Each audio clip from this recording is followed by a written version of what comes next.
మంతరించే ప్రమాదం ఏర్పడింది. ఇప్పుడు నా కోడళ్ళిద్దరూ మంచి యవ్వనంలో ఉన్నారు. దేవరన్యాయం ప్రకారం వారికి సంతానాన్ని కలిగించి వంశాన్ని వృద్ధి చేయాలి అనగా భీష్ముడు, అమ్మా, నా ప్రతిజ్ఞ మీకు తెలియంది కాదు. ఇప్పుడు దాన్ని తప్పి చరించాను. త్రిలోకాధిపత్యం వచ్చినా వదులుకుంటాను, కానీ వ్రతభంగం కానివ్వను. నాయనా, నీ నియమ విషయం నాకు తెలుసు, కానీ ప్రభువు లేని ప్రజలకు రక్షణ ఉండదు. ధర్మదృష్టి నశిస్తుంది.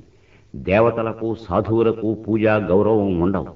అందుచేత ముందు రాజ్యాధికారాన్ని స్వీకరించు అనడంతో భీష్ముడు, అమ్మా, ఎందుకు ఈ ప్రలోభం కల్పిస్తారు? సింహాసనానికి నాకు ఏ సంబంధం లేదు.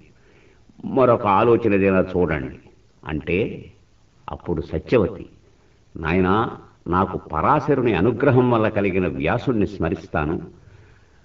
ఆ బాలుడు వచ్చి మనం ఏం చెయ్యాలి అనేది నిర్ణయిస్తాడు అంది. అంటూ ఒక్కమారు కుమారుణ్ణి స్మరించింది. స్మరించగానే వచ్చిన కొడుకును దగ్గరగా తీసుకుని శిరస్సు నిమురుతూ భీష్ముని వైపు తిరిగింది.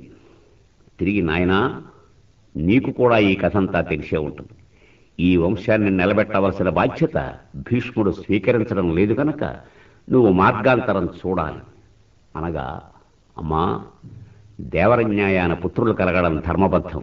అయితే ఒక్క ఏడాది నీ కోడళ్ళిద్దరూ నేను చెప్పిన నియమాన్ని పాటించాలి అన్నాడు. నాయన, సింహాసనం రాజశూన్యంగా ఉండకూడదురా.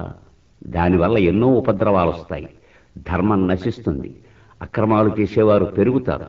అందుచేత ఇప్పుడే పుత్రులు కలగాలి అనడంతో అంగీకరించాడు వ్యాసుడు. సత్యవతి తన పెద్ద కోడలైన అంబికను శయ్యాగారానికి పంపింది.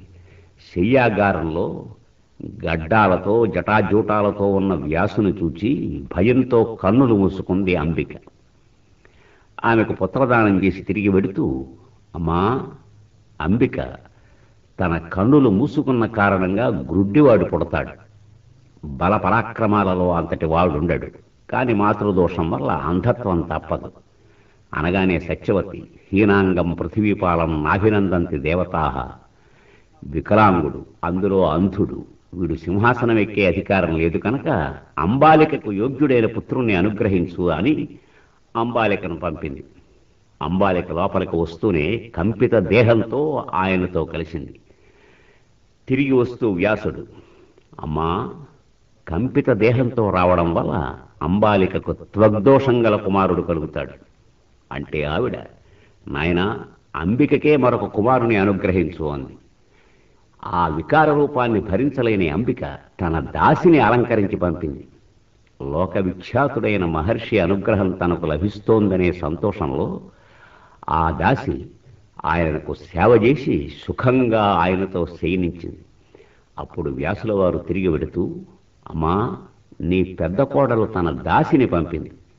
ఆమె గర్భాన ధర్మవిధుడైన కుమారుడు పుడతాడు అని ఆశ్రమానికి వెళ్ళాడు. ఆ విధంగా కలిగిన ధృతరాష్ట్ర పాండురాజ విదురుడు భీష్ముని రక్షణలో పెరుగుతున్నారు. వయస్సు రాగానే వారికి విద్యాబుద్ధులు నేర్పించి చక్కని వర్తనాన్ని అలవడ చేశాడు భీష్ముడు. అంతవరకు రాజప్రతినిధిగా పాలన భారాన్ని ప్రక్కనే ఉండి నిర్వహిస్తున్నాడు.